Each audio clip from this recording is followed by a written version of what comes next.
Hello everyone, this is doctor P S खाती। आज प्यारे विद्यार्थियों में बीएससी थर्ड ईयर के विद्यार्थियों के लिए एमसीक्यू क्वेश्चन भेज रहा हूँ। 2030 के लिए क्वेश्चन इंपॉर्टेंट है। फिजिकल केमिस्ट्री में फोटो केमिस्ट्री के लेसन से कोशिश करी है मैंने आप लोगों के लिए क्वेश्चन बनाऊँ इंपॉर्टेंट। पहला क्वेश्चन है, the numerical value of one Einstein is 2.89 to 10⁵ kilo calorie mole inverse. Second, the higher the wavelength, the smaller will be the energy per Einstein। आप देख रहे हैं नंबर 1 में लैम्डा डिनोमिनेटर में है। यहाँ पर अगर आप देखेंगे डिनोमिनेटर में है तो लैम्डा की वैल्यू जितनी ज़्यादा होगी तो ई की वैल्यू उतनी ही कम होगी। ठीक है, तो ये हमने दूसरे वर्ष में लिखा है, the higher the wavelength the smaller will be the energy पर आइंस्टीन।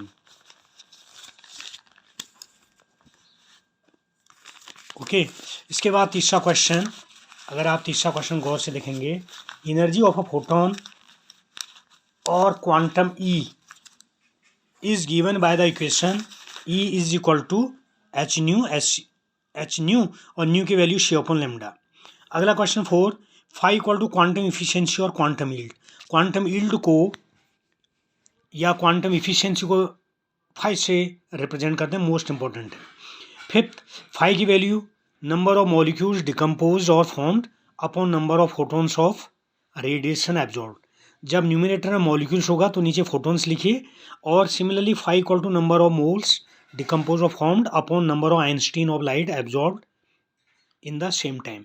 जब नंबर ऑफ मोल्स होगा न्यूमिनेटर में तो डिनोमिनेटर में आप नंबर ऑफ आइंस्टीन लिखिए। जब नंबर ऑफ मॉलिक्यूल्स न्यूमिनेटर में होगा तो नंबर ऑफ फोटोन्स या क्वांटा जो हैं वो आप डिनोमिनेटर में लिखिए। ये क्वेश्चन नंबर 5 और 6 में आपको ये बताया।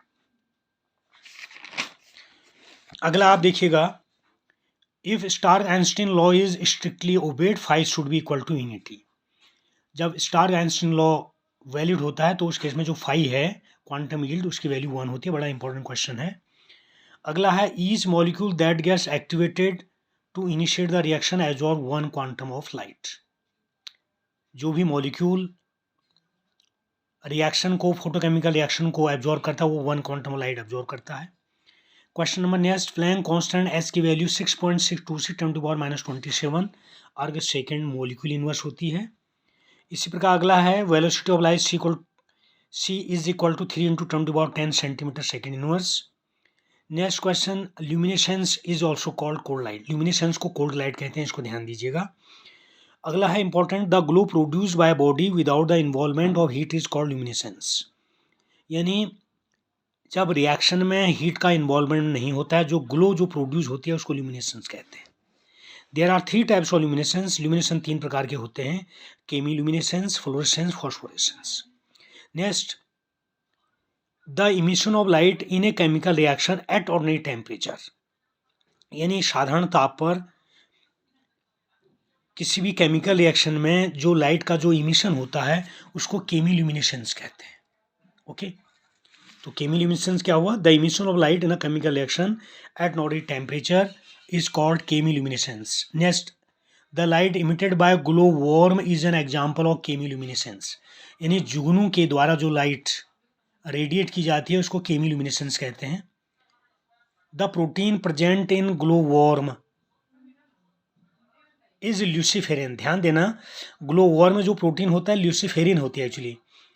ठीक है, और ये ल्यूसीफेरिन जो होती है इसमें जब लाइट पड़ती है तो इसका ऑक्सीडेशन होता है, जिसके कारण जो ग्लो वर्म होती है वो चमकती है। अगला नेक्स्ट है,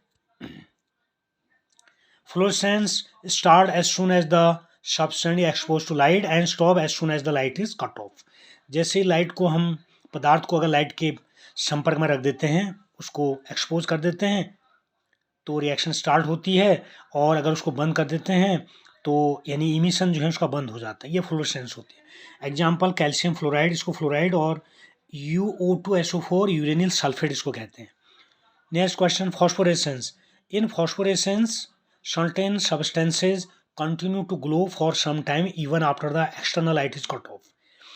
फॉस्फोरेसेंस में क्या होता है, अगर हम एक्सटर्नल लाइट को कट ऑफ करते हैं उसके बावजूद भी कुछ ऐसे पदार्थ होते हैं जो लगातार जो है कंटिन्यू ग्लो करते रहते हैं, लाइट का इमिशन करते रहते हैं अगर आप लाइट को बंद भी कर दें, उसको कहते हैं फॉस्फोरेसेंस।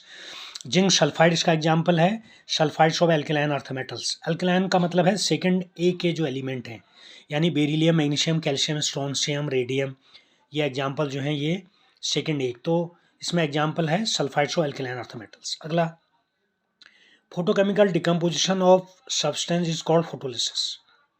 तो फोटोकेमिकल डिकम्पोज, किसी भी सब्सटेंस का अगर हम फोटोकेमिकल डिकम्पोजिशन कर दें, लाइट, किसी पदार्थ में लाइट डाल रहे हैं और उसके बाद उसको टूट रहा है, डिकम्पोजिशन हो रहा है, तो उसको फोटोलिसिस कहते हैं। फोटो माने लाइट, लिसिस माने टूटना, लाइट से टूटना फोटोलिसिस कहलाता है। अगला question, only the fraction of light यानी incident light that is absorb by the substance can bring about a chemical change is called first law of photochemistry. अर्थात इंसिडेंट लाइट, जब किसी पदार्थ में इंसिडेंट लाइट डाली जाती है, उसका जो पोर्शन वो पदार्थ एब्जॉर्ब करता है, उसी से केमिकल चेंज होता है। इसको फर्स्ट लॉ ऑफ फोटोकेमिस्ट्री या इसको ग्रोथस ड्रेफर लॉ भी कहते हैं, ध्यान देना। ऑब्जेक्टिव क्वेश्चन कई बार पूछा जाता है, फर्स्ट लॉ को ग्रोथस ड्रेफर या ग्रोथस लॉ या ड्रेफर लॉ कहते हैं। अगला, next, each atom of molecule that takes part in a photochemical reaction absorbs one quantum of the radiation to which the substance is expose is called second law of photochemistry और Stark Einstein law. यानी प्रत्येक atom या molecule जो chemical reaction में भाग लेता है और जिसको हम रेडिएशन के लिए एब्जॉर्ब करते हैं, एक्सपोज करते हैं, तो वो क्या करता है, कितना एब्जॉर्ब करता है, वो एक क्वांटम रेडिएशन को एब्जॉर्ब करता है। इसको सेकंड लॉ या स्टार्क-आइंस्टीन लॉ कहते हैं। अगला, energy absorb by 1 mole of reactive molecule. एक मोल रिएक्टिव मॉलिक्यूल कितनी एब्जॉर्ब करते हैं, वो होता है एवोगाड्रो के बराबर, E equal to NH nu. E equal to H nu तो आप जानते हैं, तो उसको N से मल्टीप्लाई कर दीजिए, E equal to NH nu, ये हो जाएगा। N क्या है, एवोगाड्रो नंबर, इसकी वैल्यू होती है 6.022 इंटू 10⁻23 मोल इनवर्स। अगला क्वेश्चन, 1 एंगस्ट्रॉम 10⁻8 सेंटीमीटर, कई बार इंपॉर्टेंट होता है, एंगस्ट्रॉम की वैल्यू बताइए। 1 इलेक्ट्रॉन वोल्ट की होती है 23.06 kilo calorie per mole. Next question, a species which can both absorb and transfer radiant energy for activation of the reactant molecule is called a photosensitizer. ऐसा होता है, कभी कभी ऐसा होता है, कुछ पदार्थ ऐसे होते हैं जो रिएक्शन में भाग तो लेते हैं, लाइट को एब्जॉर्ब नहीं करते, तो उनके साथ जो दूसरा पदार्थ है वो लाइट को एब्जॉर्ब करता है, एब्जॉर्ब करने के बाद उस एनर्जी को उस रिएक्टेंट को ट्रांसफर करता है। तो वो जो पदार्थ, इस प्रकार का जो पदार्थ होता है उसको बोलते हैं photosensitizer. Next, the absorption of radiation takes place in the primary and not in the secondary reactions. कहने का मतलब जो प्राइमरी प्रोसेस होती हैं, प्राइमरी रिएक्शन वही रेडिएशन को एब्जॉर्ब करते हैं, सेकेंडरी रिएक्शंस एब्जॉर्ब नहीं करते हैं। ये क्वेश्चन नंबर 26 में है। 27 क्वेश्चन, और solution of quinine sulphate on exposure to visible light exhibit fluorescence. तो क्यूनिन सल्फेट को अगर हम विजिबल लाइट में अगर एक्सपोज कर दें तो ये फ्लोरेसेंस का बहुत अच्छा एग्जाम्पल होता है। यानी लाइट डालने पर वो इमिशन दिखाएगा, लाइट बंद करने पर तुरंत जो है इमिशन बंद हो जाएगा, ये होता है फ्लोरेसेंस। लास्ट क्वेश्चन है, के डैश इक्वल टू के अपॉन 2.303। यहाँ पर के डैश जो है extension coefficient of the substance कहलाता है। तो मुझे आज से नहीं पूर्ण विश्वास है आप इन क्वेश्चनों को पढ़ेंगे और इसको शेयर भी करेंगे, लाइक भी करेंगे और अपने कमेंट भी भेजेंगे, और भी आपको पसंद आए होंगे ये क्वेश्चन तो आप हमको बताएं और मैं अब अगले चैप्टर के क्वेश्चन आपको भेजता हूँ। Thank you, this is doctor पूर्ण प्रकाश सिंह खाती, professor chemistry. Thanks a lot, thank you very much.